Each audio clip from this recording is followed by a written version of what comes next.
I didn't listen very well when I was invited to do this talk. Excuse me. All I heard was, I want to hear about communication, listening. I said, okay, I can talk about listening. And then I read, when I was preparing my slides, what the topic was, and found I was talking about communicating by better listening. And I actually think it's a great topic. And I'm going to talk about it in the way that I think is best. But and then I looked at the rest of the schedule and saw Madeline was on, and she didn't cover too many of the points that I wanted to make. But I thought I have, over the last 25 years, interacted with the media in a number of ways. And so many of the things that Madeline mentioned, I will touch on, but I want to just talk on a few. Madeline mentioned that you can call them back. And you need to get back to them, and I agree. But it's your schedule. And sometimes they call. And they'll call back. If you can't answer them right away, or if you need 15 minutes to think and get your point in order, then do that. They need you, okay? As much as we need them to get our message out, they need us for a story, and prepare. Sometimes we feel like we can talk off the cuff. I feel like I can talk off the cuff in a few subject areas, but when it starts to get controversial, it's worth my time to think that through. What do they need? As I think through talking with someone who's called me and said, gee, I want to talk about raw milk, which is a subject I get asked about fairly regularly. What do they need? What are they looking for? Are they looking for background? Are they looking for opinion? Do they want the other side? Are they asking for new information? Request the questions. Oftentimes I ask for the questions ahead of time. They can say, no, I don't want to give you the questions. We don't have them.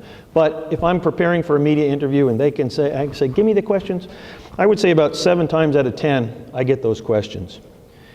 Is the topic controversial? Do I have to be careful what I say? How carefully do I have to prepare? Do I need approval? Me as a department head, me as a faculty member, you as a graduate student, do I need approval for this? Because you have to ask, in many cases, who am I speaking as? Is the reporter speaking to me? Are you speaking as yourself? Are you speaking for your department? Are you speaking for the university? Are you speaking for the Animal Science Society or the Dairy Science Society or some other professional organization? Okay, so who are you speaking as, and do I need approval for that? Do I have the authority to have a quote that says, Bob Roberts says the ADSA's position on this is this? Does ADSA have a position on this? Does ASAS have a position on this? Does the university want you to be in a controversial position? It's okay to be controversial. It's just important to know what's going on. And know your stuff. You have to separate fact from fiction, fact from opinion. We have facts, okay, we have science, we deal with science, we live with science, and that's fine, but we often have opinions as well, and I'll get to that a little bit more later on. What are your key messages? If you're going to interview with someone and you have a point you want to get across, or no more than 3 points you want to get across, prepare those ahead of time and find ways to steer the conversation in that direction. Stick to that message. Don't go too far off script. They love, no offense, Madeline, they love to get you off script. They want to get us talking about something else. They want to get you lit up and tell them what you really think. And sometimes what you really think is opinion, not fact, and that's important to get that squared away. They always want a story. So as Madeline said, if you want them to come back to you, if you want them to be, you want to be a regular resource for them, then you need to give them a story. It's not a controversial subject, but every year I teach the Penn State Ice Cream Short Course, and for the first 10 years I did it, we did a press release about a month or 2 months before the short course. And I got a little bit of pickup, and I got a little bit of pickup, and one year I said, you know what, I'm going to try an experiment. My experiment is, there was a typhoon in Madagascar, knocked out the vanilla crop. The vanilla crop was going to go, vanilla was going to go up to over $150 a gallon. And I said, vanilla is going to go up to $150 a gallon, and we're going to talk about how you can apply vanilla in ice cream in new ways and reduce your costs. And we got picked up over 1,000 times because it was an interesting story. Okay? The interviewer is not your friend. No matter how relaxed you get, no matter how comfortable you feel, no matter how well you think you know this person, this is not a casual conversation. This is a conversation where somebody's going to be keeping track of what you say, and nothing Nothing is off the record. Don't say, well, it's off the record, right? No, it's not off the record. You said it, and it will come back to bite you. If you say something nasty about someone or you say something incredibly controversial, it will happen. Okay, so that's some things I've learned. And listen to what they're asking you. Listen to what they say. So this is my transition to try to talk about listening. Somebody gave me a quote some time ago that says, fight as if you're right, listen as if you're wrong. So when I say fight as if you're right, what do you think that means? I'm lecturing, so who's going to tell me what we think that means? Joe, what's that mean? Never mind, somebody else. So hold your position. Fight hard for your position. Know your facts. Marshal your facts. Be forceful. Okay? You have to hold your position. But listen like you're wrong. What did I miss? What do I need to know? How do I need to prepare to answer this person's concerns? Did I miss something? Okay? So listen hard. Actively listen. Fight hard and listen just as hard so that you're ready to respond to what's going on. Okay, so why do I think listening is important? I think it's important, and by way of full disclosure, there are some people who would say having me talk about listening is maybe not the best choice. I've tried over the years to learn how to listen, and there's a whole row of students and staff who maybe will tell you I don't listen as well as I might, but I've worked hard at it. So why do you listen? It suggests you value and respect the speaker. You're building a relationship with this person. No matter if it's a 30-second conversation or a 2-hour interview, you're building a relationship with this person. And if you don't respect them, if you turn them off, if your body language says, I don't buy any of this, then you're going to have a problem. It shows you're engaged. Okay? It shows that you're listening to what they have to say, that you care about what they're trying to transmit to you. It shows you're interested. It indicates you're trying to understand. If I'm looking at the ceiling while you're talking to me, it's not clear that I'm trying to understand what you have to say. You're trying to clarify what's going on. You're trying to get them, in some cases, and some of this is about working with the media, and some of this is about working with lots of other people, because you work with lots of other people more of the time. It helps you understand their issues. What are their issues? And interestingly enough, it helps them understand their issues. If you reflect back to them, gee, is this what you mean? Or I think you said, then they'll understand and crystallize their issues a little bit better, and it helps you identify what remains unclear in this conversation. Okay, so is this guy listening well? What's going on here? Is he a good listener? I'm going to have to do my faculty member 30-second pause if somebody doesn't answer. What's happening here? Yeah. To me, it doesn't seem like he is listening. It seems like he's trying to formulate the response in his head. But he can't talk. But he can't talk. But he wants to. So he's hearing, maybe. What do you think's happening? Is he talking to a customer, maybe? Or his boss? Clearly there's a power differential and he needs to keep his mouth shut, right? And the issue, I think, is he's not listening. We think listening is hearing. Simply not talking is not listening, right? Just because I'm so angry that I can't think straight, and I know that if I open my mouth I'm going to get fired, or I'm going to say something that's going to be so controversial it's going to get me into trouble, doesn't mean I'm listening, okay? So I don't think this person is listening. And we all know, just from looking, that this is not good listening. Okay, it's good hearing, maybe, but not good listening. So even without thinking about it, we know that this isn't good listening. Okay, so let's think a little bit about what we know in a more formal way. How do we learn to listen? What does it look like when we're truly listening to someone? How many of you do conference calls on a regular basis? How many have ever forgotten to push the mute button while you're typing in all your email and really not listening to the conference call? I know that I'm always good about pushing the mute button. But it happens all the time. I can do other things. I can leave the office and go somewhere else. I'm on the conference call, as far as everyone knows. Okay? I have to avoid distractions. One of the things that I've done, I've been a department head for a whopping 3 months. One of the things that I've learned how to do is I leave my cell phone over here. I leave my computer over here. I leave anything else that could compete for my attention somewhere away from the place where I want to have a conversation.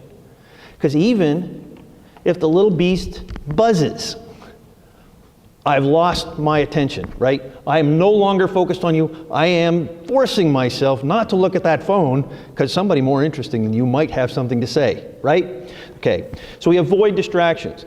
Find a way to do it quietly in a corner. Pay attention to that person. Then there's a bunch of body language. We could tell just by looking that guy wasn't listening. Okay? You need to make eye contact. Can't do that on the phone, but you can do it on Skype. And it's harder sometimes to focus when you're on Skype. And as much as we see the media growing, I'm not a big Facebooker. I lurk. But I do a lot more Skype interviews than I ever thought I would do. And to focus on somebody when you're on Skype, that's hard.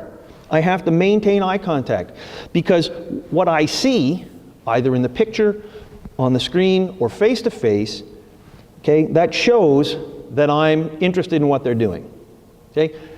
Take this meeting as a perfect example. You get out in the poster sessions and you're looking and you're talking to people. And all the time, unless you have blinkers on, you're going to be looking on, I'm going to be looking, is there somebody more interesting to talk to? Are there other people that I could talk to? Is there somebody I want to see? Not even more interesting. Is there somebody else I want to see? I need to make eye contact. I focus on you. And then what's your facial expression? Are you open? Are you angry? Are you interested? Okay. I direct a choir in church. And we are in the front, unfortunately. And I don't hide my dissatisfaction particularly well. I don't have to say a word. People come up to me and say, what was wrong? What happened? Who are you angry at? Not angry at anybody. What's your posture? I'm into it now. Or, yeah, that's great. How are you interacting with that person? So what are the physical things you're doing? And then what are your verbal responses? Not, no, I think you're wrong. What did you mean by that? Taking the time to summarize a little bit as you move along. We'll talk a little more about that as we go, but engaging them. Not in an overbearing way, but in a way which says, hey, I'm interested. Okay. So here's another example. Thinking about the things I just mentioned, and what you know, and what you've known since you were 6 months old, how is the communication going here? Who's in charge? Who's transmitting? The guy or the girl? The girl. The guy or the girl? Is she listening? How do you know?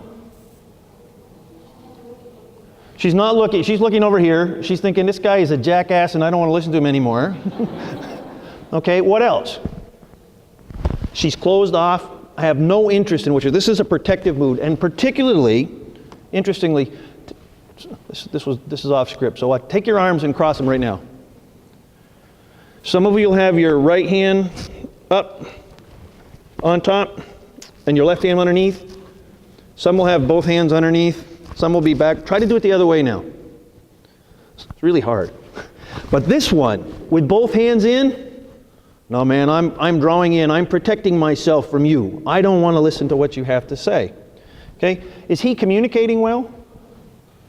How can you tell? He looks like he's yelling. First you did this wrong, then you did this wrong, and I don't know how you did those statistics. Now we look like idiots. Okay, so this is not good communication. This is not going to set the tone where you're going to be listened to for this guy, or there's going to be any real exchange of information. Okay? What do you see here? That's different. Is this good communication? Now, it may not be a reporter and an interviewee, but what makes this good communication? What about this tells you something good is happening? Okay, so I get the eyes. Yes, he's paying attention to her. She's probably speaking because her mouth is open. but it might be going back and forth. What else tells you that this is going well? What conveys that this fellow's interested in what she has to say? He's leaning in, right. His posture is pushing him in a little bit. Okay, yeah, I'm interested in what you have to say. I want to hear everything that you have to say. The position of his hands is down. He's not in her face. Okay, she's a little animated. That's going well. But the body language is good. The eye contact is good. The setting is good. The computer's off to the side, right? So now we can have some communication back and forth. And if you don't think people recognize that, think about the little bit that I may have taught you, and think about how much you knew about all three of those photos. I knew that guy was angry and not listening. I knew that that woman was being berated over something. And I know that something good is happening here. Now, sometimes it sounds Machiavellian. You learn to apply these skills even when you don't mean it. Okay? You learn to listen. You learn to focus. I can imagine that this fellow is saying, okay, so what I heard you say was, and can you clarify this point for me? So rephrasing and reframing what's being told to make sure that you're clear. And this is something that you can do in your media interactions, especially if you're face-to-face or on the phone. You can go back and forth. Yes, this is what I said. Can you make sure that this is clear? Okay. So what prevents us from listening well? Derailing. I don't want you to talk about this. We're going to talk about this other thing over here. Okay? Now, reporters will try to do that to you. I want to talk about the potential health risks related to consumption of raw milk. They want to talk about freedom and the ability to do whatever I want. It's against the freedom. I say something about this. Okay, that's my message. I stay on my point. Their message is over here. No, it's about freedom. Okay, so you can be derailed. Rehearsing. Okay, now look back at this picture. Do you think this guy is thinking about how he's going to argue with her? Okay, but how many times, whoops, I'm going the wrong way. How many times when you're in a conversation is there absolutely no lull? I know I'm guilty of this. Someone's talking to me, and I'm politely as I can, listening. When they stop talking, my answer's out. My question to them is out. There is no pause. There is no need to think. For the last 30 seconds, while they've been talking, I've been formulating my answer and preparing for how I'm going to answer it. Think about how often that happens when you're speaking. Judging, obviously. Okay, I'm judging the value of what you're telling me. And we'll come back to that a little bit, but if I discount you, if I think you're wrong, if I think the way you handled that is wrong, I stop listening. Because why? Because I'm getting ready to rehearse my answer. I'm preparing how I'm going to tell you I thought you were wrong. And we may fight. This happens a lot in science. We go back and forth. What about this? What about that? No, I mean this. No, you really mean that. Okay? You're going back and forth with particular, in your head, you're preparing to spar. Again, rehearsing your answers. You're right. I know I'm right. I know that raw milk sales should not be allowed. So as soon as you tell me something about that, I'm done with you. I've got things I have to say. The ones in yellow here are the ones I think are the most common issues for scientific communication, but there are other things that happen when we're communicating with each other, when we're trying to listen. And dreaming. I wonder how the Red Sox did last night, as someone's talking to me about their particular issue. Sometimes that's good. You know, if it's not the worst thing you can do, sometimes you need to give yourself permission to do that. Your mind reading, they don't need to tell you because you already know what they have to say. I don't need to listen to what you have to say. You're filtering it. I heard this piece. I missed the 7 good ones. I heard the 1 bad one, and I'll get to that again in a second. And then there's a couple that happen when you're doing more interacting. Interacting with your advisor, or interacting with your faculty, or interacting with your other friends and family, because let's face it, listening is not just a skill we use for the media, it's not just a skill we use in our professional lives. It's a skill we use in our personal lives as well. And listening better will help. It helps, I think. But oftentimes we're advising. Before someone's finished talking, we're getting ready to tell them how they ought to do the next step. Or we're placating. Yeah, just go away. Really, I want you out of my office, and I want your problem to disappear. Okay? So those are some factors I think prevent us from listening well. Now, we play a game in science that I think is important from a listening point of view. Okay, and I call it the gotcha game. I gotcha. Think about every presentation you go to, think about every defense, think about every graduate student seminar, think about every class the graduate students are in, waiting to catch the professor in a mistake. I gotcha. And once you gotcha, then I'm done listening to you because I'm ready and rehearsing my answer, my response, my question. I'm getting ready to take care of you. Okay, so we play that game and we have to watch out, so it gets in our way. Because all this listening stuff I've spoken about is obvious, right? It's I paid for that so that I didn't get in trouble for using it. It's a no-brainer. Listening is a no-brainer. Of course we know how to listen. Babies know how to listen. Little children know how to listen. I have a daughter. My youngest daughter's 19. She's got Down syndrome. She knows when I walk in the door, if I'm in a good mood, if I'm in a bad mood, if something's wrong. Incredibly perceptive to the whole emotional state of what's going on. It is obvious. It should be. Or is it? Okay? So to try and bring it into the realm of communicating with the media, I thought about asking some questions. So raw milk sales should be allowed in all 50 states. What's your opinion on that? Or, of course, chickens need room in their cages to spread their wings. It's only natural. Or, subtherapeutic use of antibiotics in agriculture should be banned because it leads to superbugs. Okay? Now, think about that. Think about what you're thinking. How did you react? What showed on your face? He's an idiot. We know better. What'd your body language change? Your arms went like this, or you're like this. There's a problem here. Something's wrong. Your body language did change. If this was a real conversation, and you were dealing with somebody who said, raw milk should be allowed in all 50 states. I know I have to guard my face, and I have to guard because I feel my adrenaline kick up, because I'm ready to fight. This is wrong. We have to fix this. And as Madeline said, we can't fix it necessarily. And as one of my dear friends said, and I'm not suggesting everyone who differs in opinion with me is wrong, or this way, you can't fix stupid. I can't fix that. And you can't spend your time arguing with people who you can't convince. So if you take the world and you divide it into those who agree with you, those who kind of agree with you, those who kind of don't agree with you, and those who really don't agree with you, throw those people away. You can't do anything about them. You're not going to get their vote. Go after the middle. I can bring the middle forward. I can bring the middle to my side. These guys over here, they're just a waste of my resources. I can't fix that. I don't want to give them the space. Were you already, when I put those up, were you already preparing your responses? Those who are in dairy science or in food science are going to be able to say, yeah, no way, raw milk. Those who do poultry science, yeah, right. And those who are in animal agriculture, well, there are lots of reasons to use antibiotics at subtherapeutic levels, and they're not all bad. Or maybe they're not. Maybe they're all good. I don't know. But there are reasons, but you were preparing your response, I'll bet you. Were you ready to interrupt me?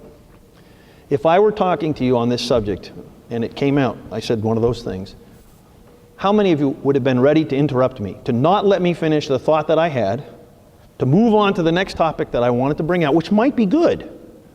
You were, no, wait, we're going to go down that road. Did you mentally discount that person? Did you just say, waste of my time? I'm not going to be able to deal with that. And did you have a gotcha moment? No, that's not true. Okay. And my real fundamental question is, when somebody does that, are you still listening? Are you still willing to engage, have the right posture, to listen, to reflect, to get clarity? Okay? And I would argue in many cases, no. You have to guard against that. You have to train for that. So how do you get better? Like anything else, you practice. I think it's fair to say, guys, that I am trying to get better at listening. Okay? If you think fast, if you work in science, if you know your stuff, let's go. Okay, whoa, I got to stop. I got to listen. So you have to be attentive. This works in your personal life, works in your private life, in your professional life, works with everybody. Be attentive and active. Okay? Look at them. Don't interrupt them. Don't go, oh, time out, let's finish that thought. Let them get through their thoughts. Maintain eye contact the whole time. Provide feedback. And when I say feedback, I don't mean, yeah, your idea is good or bad. I mean feedback in the conversation. This is what I understood you to say. Summaries. Is this what you meant? Can you clarify that point for me? That'll help you a lot. Okay, and summarize. And I said that already. Summarize what you've heard. Okay, so I think the skill is helpful in all aspects of your life. I hope it was useful. It was interesting for me to prepare. I'll tell you, I don't normally talk about soft skills, and it was a pleasure to speak. Thank you very much for inviting me, and I hope the rest of the GSD program goes well. Thank you.